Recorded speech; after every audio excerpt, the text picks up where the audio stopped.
Howdy! Welcome to Elementary Statistics. I am Lance Curtis, and this is the lecture for Section 4.1, Basic Concepts of Probability. Here in this lecture, we're going to look at definitions, notations, and properties of probability. We'll then get into different approaches for how to calculate it. We'll touch briefly on simulations, the law of large numbers, talk about complementary events and how they relate to probability, and then we'll finish up the lecture by talking about odds. Key concept in this section, we're going to present three approaches for finding the probability of an event. And the most important objective we're going to accomplish is to learn how to interpret probability values. Again, as we've learned already, you can use the methods of statistics to give you a result. It boils down to some number. But what does that number actually mean? Having the skills in order to interpret that properly is really important. And so we're going to be looking at that as well as looking how to calculate probabilities. First, let's start with some basic definitions. Essentially, when we're calculating a probability, we're calculating the probability of an event. An event is simply something that happens. So it's a result or an outcome of a procedure. So, for example, if we have a procedure, we could say a single birth. So one person being born, that's the procedure. Or we could say three people are being born. So there's three births there. There are results and outcomes for each of these procedures. There's a special type of event called a simple event. And basically, this is an outcome that cannot be further broken down into simpler components. So if we're looking at the procedures that we have here on the screen, an example of an event for a single birth would be one girl. So one girl is born, that's a single birth, and you can't break that down any further. There are no further components to break that down into. Therefore, this is what we would call a simple event. Likewise, with the three births, we could say, for example, the outcome will be two boys and one girl. And it doesn't matter how you organize the two boys with respect to the one girl. The order of the births doesn't matter. In all cases, this will be an example of a simple event because you've got two boys and one girl, so you can't break that down any further. This leads us to a concept called sample space. So for any given procedure, a sample space is simply all the possibilities for the simple events that could occur. So these are all the outcomes that cannot be broken down any further. So looking back at our examples, for a single birth, the sample space would be one boy and one girl. Those are the only possibilities you get from a single birth, and therefore this is our sample space. It contains two outcomes, both of which are simple events. In the case of three births, we've got a few more possibilities. It's actually 8 altogether. So you've got three boys, or you've got two boys and a girl, or you've got a girl and two boys. Actually, two boys and a girl is the same as a girl and two boys. So it would be two girls and a boy, or three girls. But here are all the possibilities you see listed here. This is our sample space for three births. There's special notation that we use in statistics when dealing with probabilities. First of all, we're going to use the capital letter P to denote a probability. Then we're going to use letters of the alphabet, starting with A, B, C, to denote individual, distinct, specific events. So therefore, P of A we would use to denote the probability of event A occurring. So we would read this as the probability of A, or the probability that A occurs. Likewise, P of B denotes the probability of event B occurring. So we would read this as the probability of B, or the probability that B occurs. P of A plus B is denoting the probability that both event A and B occur. So we have here the probability of A plus B. Probabilities conform to certain properties. They can be expressed in three ways. First, as a fraction. Second, as a decimal between 0 and 1. And third, as a percentage. Pure statisticians will frown on the percentage. Not sure why. It's probably to do with the same reason why pure statisticians don't use the word average. They use the word mean. Probably the same sort of logic that goes into that. Percentages, though, I mean, people commonly understand percentages, and so it's a really good way to express probability, especially to people who aren't familiar with the ways of statistics. So, for example, if we have 1 out of 4, that's a 1/4 probability. We can express that as a fraction. We can express that also as a decimal. We just divide 1 into 4. So the 1 divided by 4 gives us 25.25, which is the same as 25%. You just move that decimal point over 2 places to convert between decimal and percent. For any event A, the probability of A occurring, or P of A, is between 0 and 1 inclusive. So we basically say it can be any number between 0 and 1, including 0 or 1. Now, if we're at the extremes, that probability then has a special significance. If our probability of 0, that means the event is impossible. It cannot happen. There's no way for it to occur. On the flip side, if we have a probability of 1, that means we can't stop the event from occurring. It's unavoidable. So if we look at a number line between 0 and 1, and this provides a scale of our probabilities. So on the one hand, we've got a probability of 0, meaning our event is impossible. On the flip side, we have a probability of 1, which means our event is certain. It's unavoidable. It's going to happen. There's nothing we can do to stop it. Directly in between 0 and 1 is 0.5, or 50%. This means we have an even chance of either outcome. Then on either side, in between the extremes of 50%, we have regions of likelihood and unlikelihood. So the closer we get to 0, the more unlikely the event becomes. The closer we get to 1, the more likely the event becomes. Typically, however, a good rule of thumb is to consider that probabilities of occurrence of less than 5% will indicate that the event is unlikely. Let's test what we just learned about probability. So, which of the following numbers can be probabilities? First up, we have the number 1. Can this number be a probability?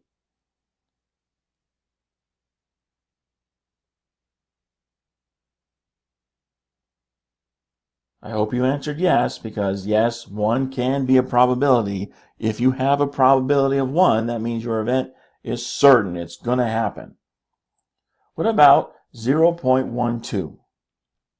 Can this number be a probability? Yes, this number can be a probability. Any number between 0 and 1 inclusive can be a probability. What about negative 0.65? Well, this is not a probability. There's no way this can be a probability because it's negative. You cannot have a number less than 0. Okay? I mean, because there's no physical significance for that. If the closer you get to 0 means the event is impossible, what happens when you go beyond 0 into negative territory? What does that then mean? See, that's why you can't have a negative number, because there's no significance for that in the physical world in which we live. So negative numbers cannot be probabilities. What about 1.10? Well, no, this cannot be a probability either, and for similar reasons. Any number that's greater than 1 cannot be a probability, because if you have a probability of 1, your event is certain to happen. So how do you get more certain than certain? I mean, if the event's going to happen, it's going to happen. So Any number greater than 1 cannot be a probability. What about 0.50? Yes, this number can be a probability because it is between 0 and 1. What about 0? Yes, again, this number can be a probability because probabilities are any number between 0 and 1 inclusive. And a probability of 0 means your event will not happen. What about the square root of 3?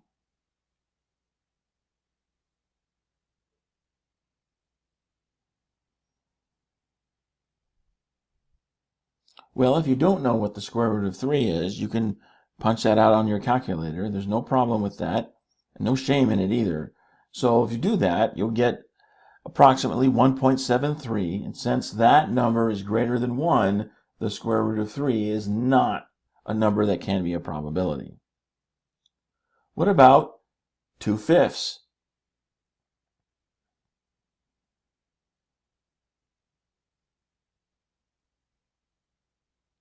Well, again, if you don't know that 2/5 is 40% or 0.4, you can punch that out on your calculator. 2 divided by 5, get the 0.4. 0.4 is between 0 and 1, therefore 2/5 can be a probability. Let's look at another example involving a certain study which reported a 7 in 23 chance of encountering car trouble in a certain city. We're asked to express this degree of likelihood as a probability value rounded to 3 decimal places.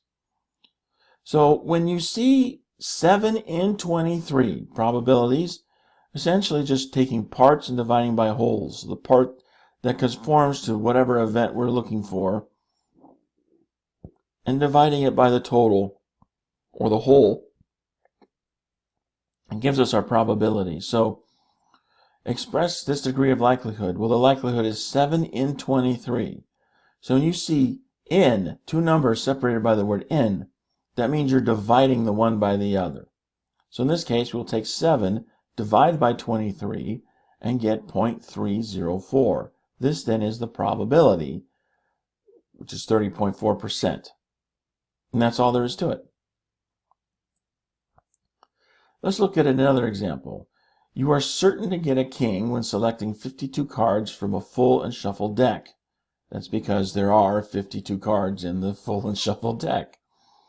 Express this degree of likelihood as a probability value rounded to 3 decimal places.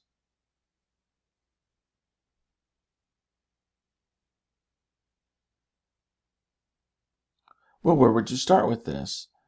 You don't have numbers like in the previous example, but you do have a key phrase. The key phrase is you are certain.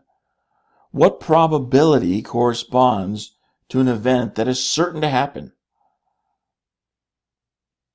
I hope you said 1 or 100% because that's the correct answer. You are certain. That means the event cannot be stopped. It's going to happen. That means the probability is 100%, or expressed in decimal form would be 1.000 since we're asked to round to 3 decimal places. Let's look at some different approaches for calculating probability. First up, we have relative frequency approximation. Essentially what we're doing with relative frequency approximation is we're conducting or observing a procedure, and then we basically count outcomes. So we count the total number of times that our event A, which is our event of interest, occurs, and then we basically take that and divide it by the total number of outcomes for that particular procedure. So the number of times A occurred times the number divided by the number of times the procedure was repeated, this gives us our probability. We have the classical approach to probability, and in this approach, we basically assume that a given procedure has n different sample events. So now we're looking for the sample space. We get the total number of outcomes for simple events, and we basically look at those simple events and say each of those events has an equal chance of occurring. That's an assumption we make with this approach. Once we have that assumption in place, then we simply say that if event A can occur in S of n ways, then we're just performing the same basic calculation, okay? The number of ways that A can occur divided by the total number of different simple events. So again, we've got the part divided by the whole. Then there are subjective probabilities. And in subjective probabilities, we're simply making an estimate using our knowledge of relevant circumstances. So that's like saying, well, I think that the obesity rate in my community is 75% because it seems like 3 out of every 4 people that I see are obese. You don't really have any data. You're just going by what you feel based on what you know of relevant circumstances. That's a subjective probability. But even in that case, you're basically looking at the same type of calculation. You're taking a part and dividing it by the whole. Let's look at an example involving newborn genders. Suppose we have 3 children born on the same day. What is the probability all 3 children will have the same gender? Well, first, we want to look at our sample space. So what's the possibilities? What outcomes are possible with 3 children being born on the same day? Well, if we list it out, here we have our sample space. So first we could say they're all boys. Or we could say the first 2 are boys and the third one's a girl. Or we could say the first is a boy, the second's a girl, and the third is a boy. So on and so forth. We go on the list all the different possibilities that come. And these are all simple events because you can't break them down any further. This collection of simple events then provides us with our sample space. Now we have our sample space. We want to make the assumption that having a boy or a girl at each birth is equally likely. We're making this assumption so that we can say that any of these possibilities within our sample space are equally likely. It's just as likely, this is what we're assuming, that you could have 3 boys as you could have a girl, a boy, and a girl. Because we've made this assumption, this allows us to count the possibilities that match our event and then divide by the total number.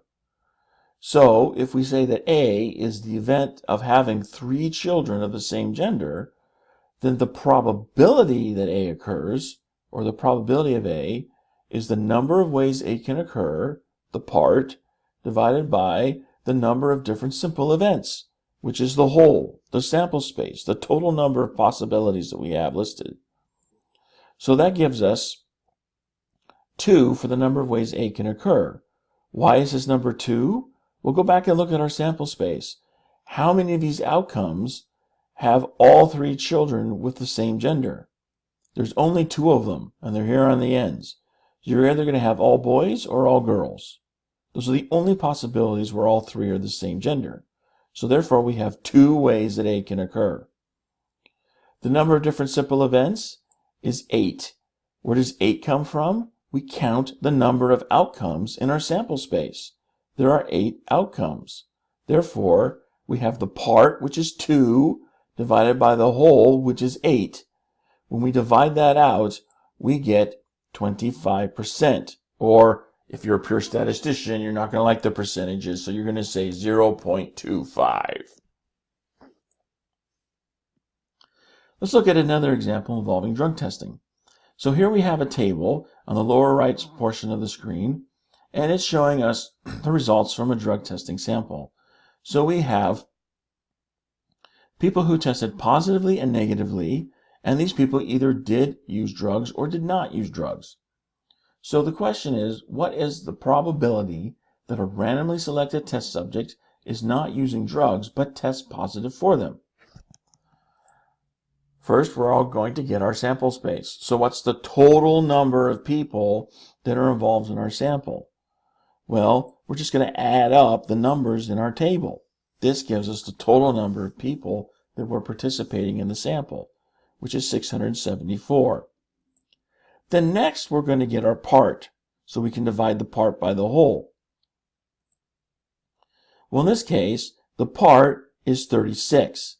So when we divide that by 674, we get 0.053, or 5.3%. Now, You may be wondering, where does the 36 come from? Where does the 36 come from? We'll look back at the table. We're asked to find the probability that a randomly selected test subject is not using drugs, but tests positive. So in the table, there are 36 people who tested positive but don't use drugs. So this then is the part that we need for our probability calculation. We then take that, divide by the whole, which is 674, and out comes our answer of 5.3%. So if you don't use drugs, you've got a 5% chance of testing positive.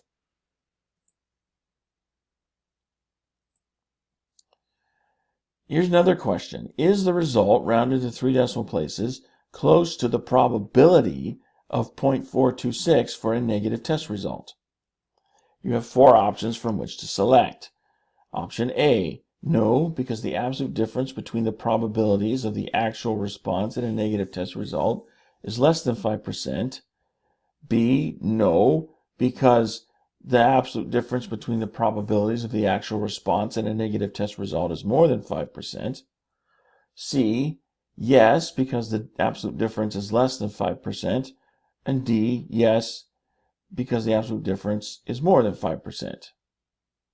I'll give you a moment to decide.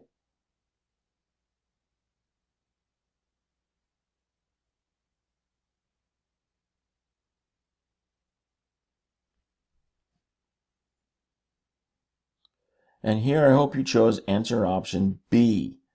No, the absolute difference between the probabilities of 5.3% and 42.6% is going to be way more than 5%. Okay, you just subtract the one from the other. So 0.426 minus 0.053 gives you a number that's much higher than 5%, or 0.05, and therefore you would say they're not close. The answer is B. Let's look at an example involving eye color. Each of 2 parents has 2 genes for eye color, one green and one brown. So the brown gene is dominant over the green one, when that means that if either of the eye color genes that a child receives is for brown eyes, that child will have brown eyes. Now the question we're asked is, what are the possible outcomes for eye color gene pairs that a child could inherit? So take a look at your options here. I'll give you a moment to decide which is the correct answer.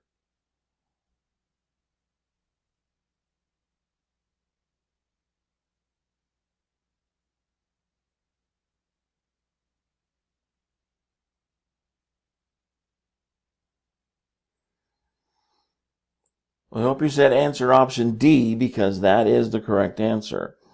You can kind of get a sense for what the correct answer is in this particular instance, because if you've got 2 genes, right, and you've got 2 options for each of the genes, then that means you're going to have 4 outcomes total. Okay, so there's only one answer option here that has 4 options, and it's answer option D. Now, the other way you could do this is by actually starting to list out what the different outcomes are. You could get there the same way. Either way, you get to the same spot. The answer is D. Now, assuming each outcome is equally likely, what is the probability that a child of these parents will have brown eyes? Remember that we said in the problem statement, if either of the genes that the child receives is for brown eyes, that will dominate over the green. So we only need one of the 2 genes to be for the brown eye color. So look back at your sample space and decide how many of these outcomes have at least one brown eye gene. And then divide that by the total, and that gives you your probability, which should come out to be 75%. Notice this is 3 divided by 4. The 3, again, comes from the number of outcomes that fall into the event of interest. So we're looking for brown eyes. Because brown dominates over green, we only need to get the total number of outcomes that have at least one of the 2 being the brown eyes. So there's 3 such outcomes, So that's where the 3 comes from. And then the 4 is just the total number of outcomes in our sample space. Divide 3 by 4 and we get our answer 75%. What is the probability then of a child of these parents to have green eyes? Well, the only way you get green eyes is by having both the genes be green, and there's only one such outcome listed there in our sample space. So therefore, we take 1 divided by 4 and get 25%. Alternative way to get there is by using what's called complementary events, which we'll get to in a moment. We simply take the previous probability, subtract it from 1, and that gives us the same result. Let's look at examples involving subjective probability. So assume that 1,194 births out of 2,200 randomly selected births are boys. We are then asked to use subjective judgment to determine whether this outcome is unlikely. So you have 4 answer options here. A, it is not unlikely because 1,194 is about half of 2,200. It is unlikely because it is not 1,100 as expected. It is not unlikely because boys are slightly less common than girls. Or it is unlikely because the probability of this particular outcome is very small, considering all the other possible outcomes. I'll give you a moment to make your decision.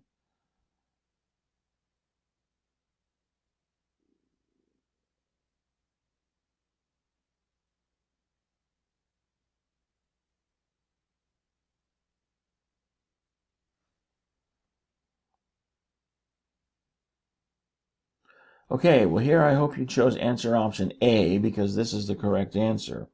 It is not unlikely because 1194 is about half of 2200. And that's the right answer. If you just you do a little math maybe, take the 1194 and divide it by 2200 and you'll get something that's slightly higher than 50%. Alternatively, if you can do a little number crunching in your head, take half of 2200. So half of 2 is 1, half of 2 is 1, half of 0 is 0, half of 0 is 0, so half of 2200 is 1100. 1100 is about the same as 1194, so 1194 is about half of 2200. You could do it that way as well.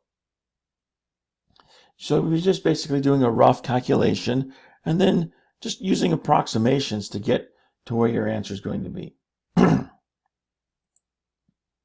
Let's look at another example. Assume that 245 births out of 800 randomly selected births are girls. Use subjective judgment to determine whether this outcome is unlikely. And here you have 4 answer options. They're similar to the 4 that you had previously. So I'll give you a moment to make your decision.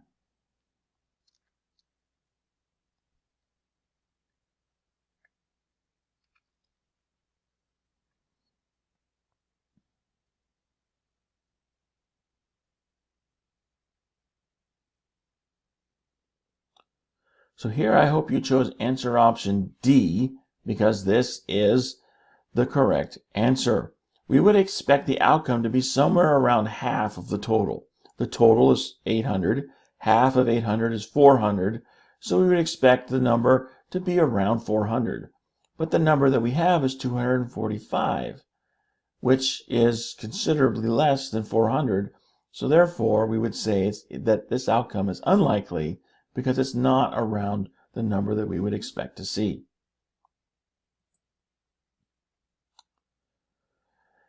In statistical calculations, we often look at simulations, and simulations can be very useful, especially if you have large data sets. And by large, I'm talking about thousands and hundreds of thousands of individual data points, which some real-world data sets actually are that big. Simulations can be really useful. Essentially, what we're looking at when we're talking about a simulation is we're looking at a process that behaves the same ways as the procedure that we're interested in.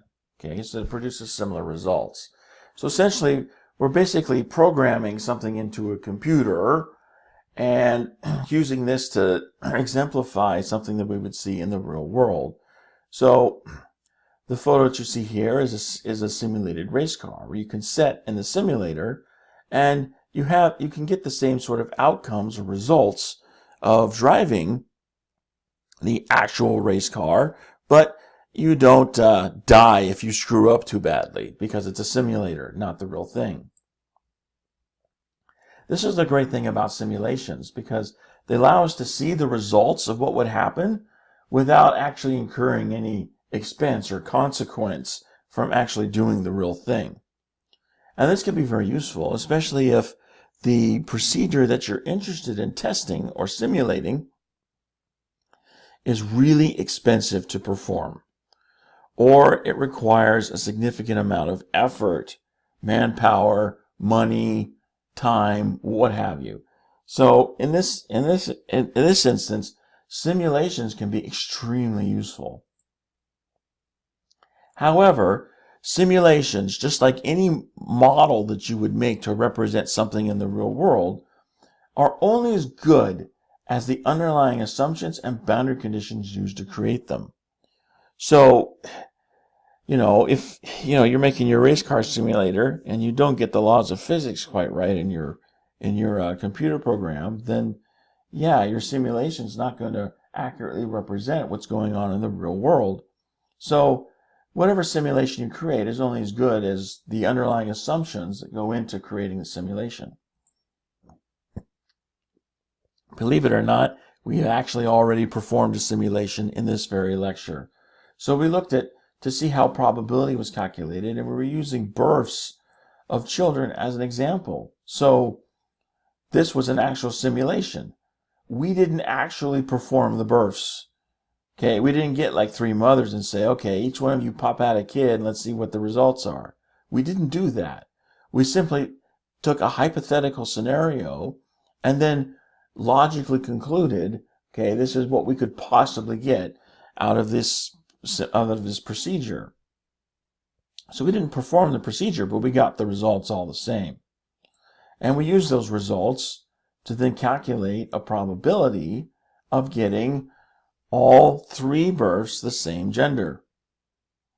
This is all a simulation really is. It's just you're going through the motions of the procedure without actually performing the procedure itself. This brings us to the law of large numbers, because oftentimes what you're simulating requires you to perform the procedure many, many times over. And the law of large numbers says that if you perform a procedure often enough, that the more you do that the probability of the event you're looking for will tend to approach the actual probability. Let's look at an example that involves flipping coins. So we have a quarter and we're going to flip it and we're going to see, do we get heads or tails as the outcome? So the essential probability of getting heads from a coin flip is 50%. There were some statisticians, I think they were at Stanford, who actually made a machine for flipping coins, and they flipped the same coin thousands of times, and they found that the probability of getting one side is a little bit slightly more than 50% than the other side, and the side that's the slightly higher percentage is whichever one's on top. But the advantage is extremely slight. It's like less than 1% of 1%. So essentially the probability of getting heads from a coin flip is 50%. So what we're going to do now is calculate the observed probability of increasing number of coin tosses and see if it approaches 50%. So I'm going to take the coin and flip it 10 times. And I find that of the 10 times I tossed it, I get 8 heads. Then I'm going to take the coin and I'm going to flip it 10 more times. So now I've got 20 flips to total, and I find that, count them up, 14 of those flips are heads. I toss the quarter another 10 times, and now I get 15 of the 30 are now heads. So if I tabulate this out, we can see that we are progressing in accordance with the law of large numbers. Notice that as I increase the number of tosses, I get an increasing number of heads. And if I convert these counts to percents, notice how the percentage approaches 50%. This is the law of large numbers. It says that the more times we flip the coin, the more the probability of getting a particular outcome will approach the actual probability. This leads us into complementary events, because sometimes we can actually get the probability of something happening without actually going through a large number of iterations. We simply take the complement. Now, what do we mean when we say complement?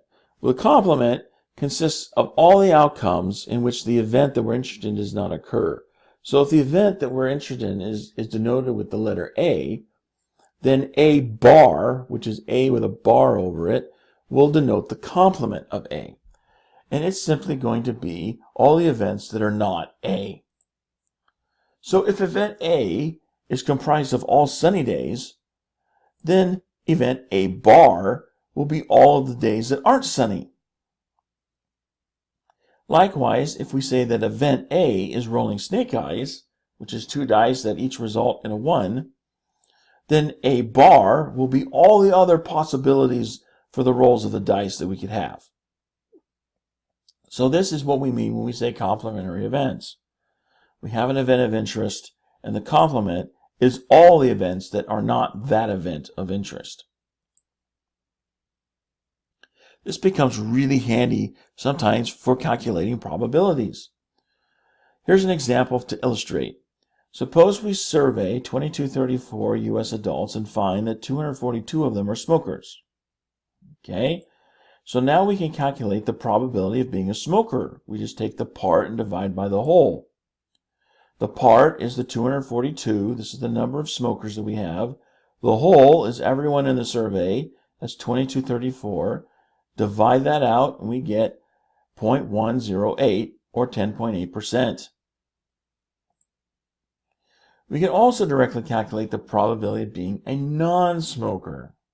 So doing this calculation directly, we know that there are 242 of the sample that are smokers. That means the rest of them are non-smokers.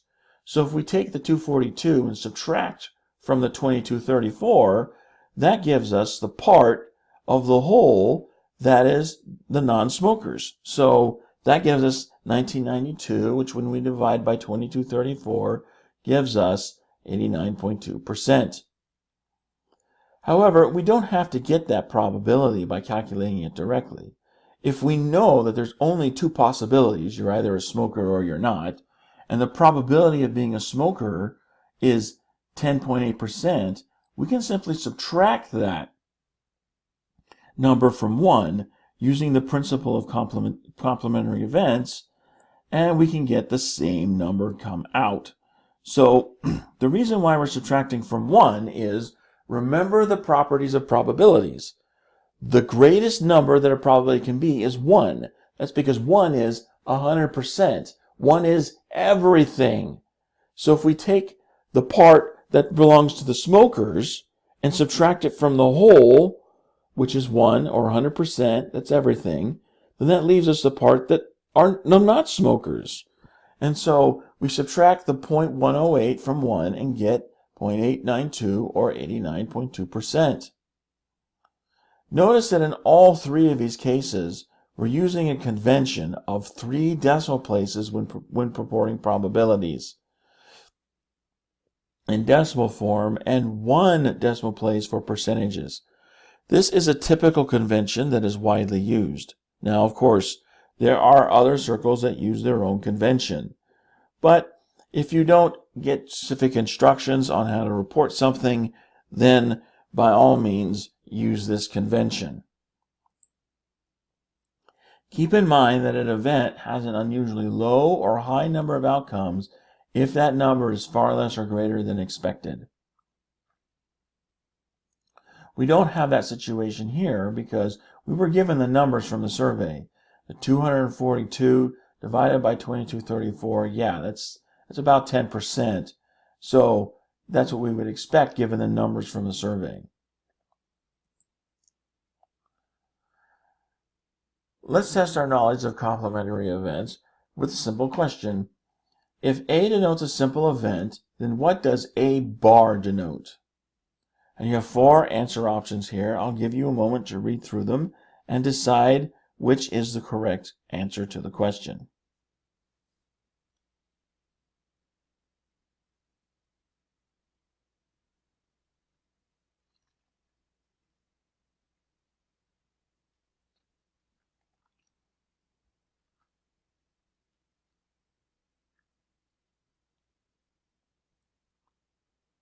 So, what does A bar denote? Well, I hope you answered answer option A. Event A bar denotes the complement of A, meaning that A bar consists of all outcomes in which A does not occur. So it's all the events that are not A. Suppose that the probability of A occurring is 2.7% or 0.027. What then is the value of the probability of A bar? Again, I'm giving you a moment.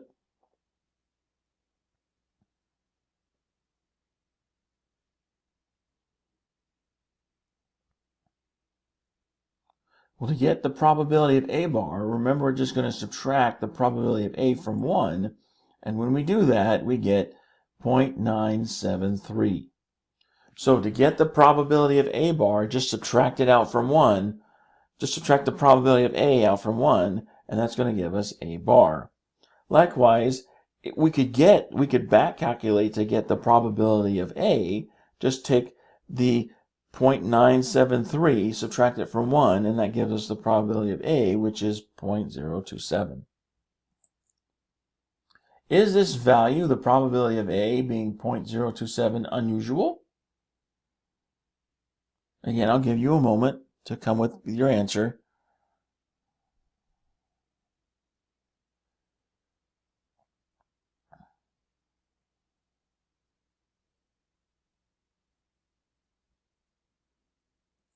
Well, I hope you said that yes, this is an actual unusual value because it is less than 5%. Okay, remember that rule of thumb we talked about earlier, where if you don't have that standard by which to judge, just use 5% as your threshold.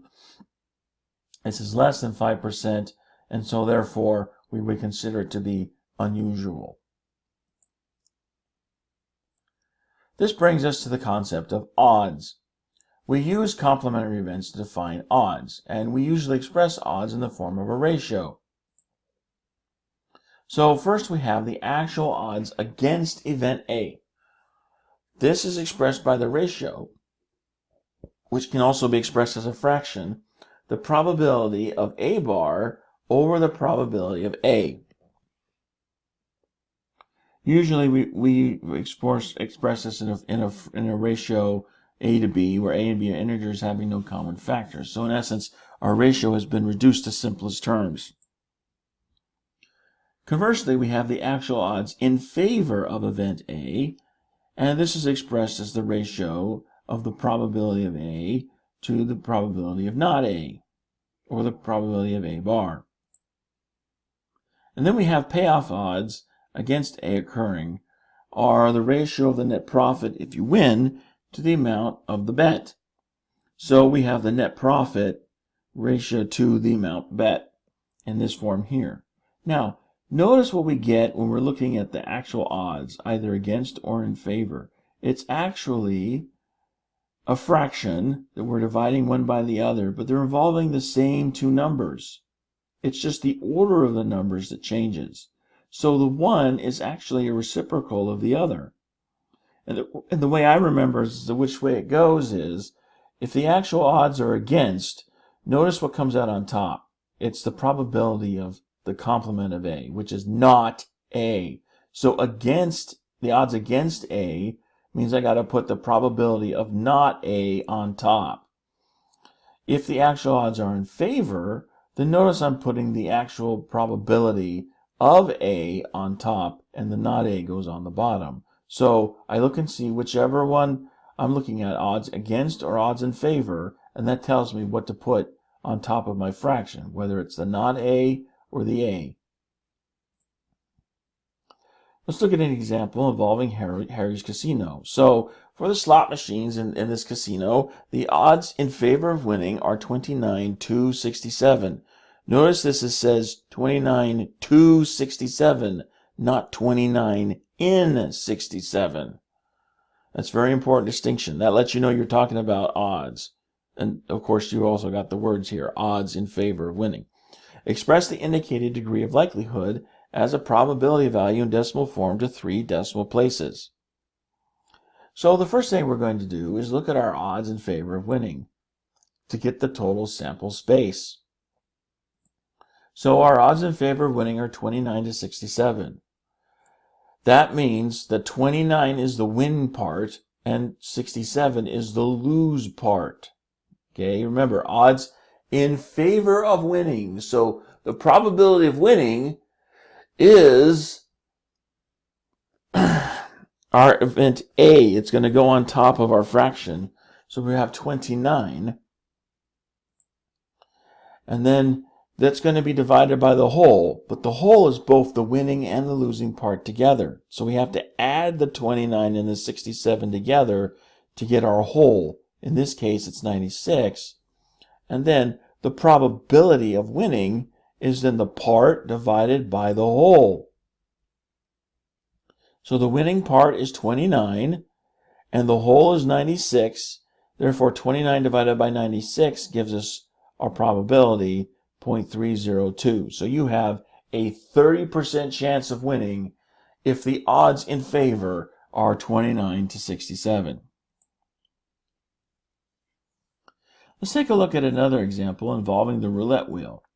Suppose your probability of winning at the roulette wheel is 1 over 38, and the payoff odds are given by the casino at 35 to 1 if you bet $5 on the number 34 in roulette. Question is, what are the actual odds against the outcome of 34? Well, odds against the outcome of 34. So the outcome of 34 is our A event that we're looking for, event A. So then the probability, the odds against, that means the probability of not A is going to go on the top of our fraction. With the probability of we getting a 34 is 1 out of 38. That's what we're given in the problem statement. The probability of winning is 1 out of 38. The probability of not winning would then be 37 out of 38. So then we get 37 to 1. That happens because, remember, the odds against is going to be the probability of our event not happening divided by the probability of our event happening. So 37 out of 38 divided by 1 out of 38 gives us 37 over 1. How much net profit would you then make if you win by betting on 34? Well, the payoff odds are 35 to 1. That means we have $35 profit for every $1 we bet.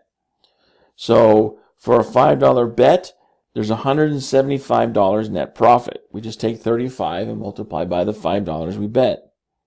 So the winning bettor then collects a total of $180, which is the $175 that you win plus the original $5 that you bet. That's what you would collect. So be very careful about what the question's actually asking. Is it how much net profit you make? In which case, that's what this question is. How much net profit would you make? So the net profit is the 175. But if it asks how much would you collect, then you have to add in the original bet to the net profit. That gives you 180. So be very careful about the question that's being asked and to answer that specific question. Suppose that the payoff odds are 19 to 11 instead of 35 to 1. How much profit would you then make by betting on the 34? So now with our payoff odds being 19 to 11, we have $19 profit for every $11 we bet. When you have a fraction like this, it's just easier if you just go ahead and divide through. So 19 divided by 11 means we have $1.73 profit for every dollar that we bet. So just take that $1.73 and multiply by the 5 That's the $5 that we bet, and we get $8.64 net profit. The winning bettor would then collect a total of $13.64, $8.64 net profit plus the original $5 bet. The question was, how much profit would you make if you win by betting the 34? So the answer is going to be the $8.64. Again, be very careful of the question that's being asked. Let's take another spin at a different roulette wheel. This one's a modified wheel that has 32 slots. One slot is labeled 0, and one slot is labeled 00, and all of the other slots are numbered 1 through 30, respectively. So you place a bet that the outcome is an even number. And when you're playing roulette, the 0 and the 00 slots are neither even nor odd. The question then becomes, what is your probability of winning? Well, we can handle this. So first what we're going to do is calculate the part and the whole so we can divide through and get our probability. The part is the 30 numbers that we have that can be either even or odd divided by 2, because half of them are even and half of them are odd. We then divide by the whole, which is 32. And that gives us 15 over 32, which is 0.469. So we have a almost 47% chance of winning by betting on an even number. Again, an even number. So the 1 through 30, this is where the 30 over 2 comes from. Okay, we're betting an even number, and there's half of the numbers 1 through 30 that are even. That gives us our 30 over 2, which gives us the 15. Now, what are the actual odds against winning? Remember, the odds against winning means we have to put the probability of not winning divided by the probability of winning. We know the probability of winning is 0.469, so we can use the principle of the complement principle to actually determine what the probability of not winning is, and then we can actually calculate out our actual odds against winning. Remember, we're going to put the probability of not winning on top because it says against winning. So against winning means we put the probability of not winning on top, the probability of winning on the bottom, and we calculate that out. So notice 32 minus the 15 gives us 17. So there's 17 possible outcomes by which we don't win. There's 15 possibilities by which we do win. 17 over 15 is then our odds against winning. When you bet that the outcome is an even number, the payoff odds are 1 to 1. How much profit do you make if you bet $20 and win? Well, the profit that we make is going to be $20 because we just take 1 and multiply by $20 that we bet, and that gives us the $20 that we win. The 1 that we use to multiply with comes from our payoff odds. So if you have payoff odds that are any number to 1, that second number is a 1, just take the first number and multiply it by the amount that you bet, and that gives us the profit that you're going to make if you win. How much profit should you make on the $20 bet if you could somehow convince the casino to change its payoff odds so they're the same as the actual odds against winning? Well, again, we got a fraction there for our odds against winning, 17 over 15. So I'm just going to multiply that, divide that out, and then multiply it by the 20, and that's going to give me 2267, which is the profit that I make if we change the payoff odds to the actual odds against winning. Again, this is the profit that I make. The amount that I actually collect is going to be 4267 because you have to add in the original bet in order to get the amount that you collect. This is the amount the house will pay you if you win. But if you're looking at just a straight profit, then just go ahead and just do the multiplication like you see here. So the 17 out of 15, again, is going to come from the actual odds against winning. Just take that fraction, divide it out, and multiply it by your bet, and that's the profit that you're going to get from that bet if you win.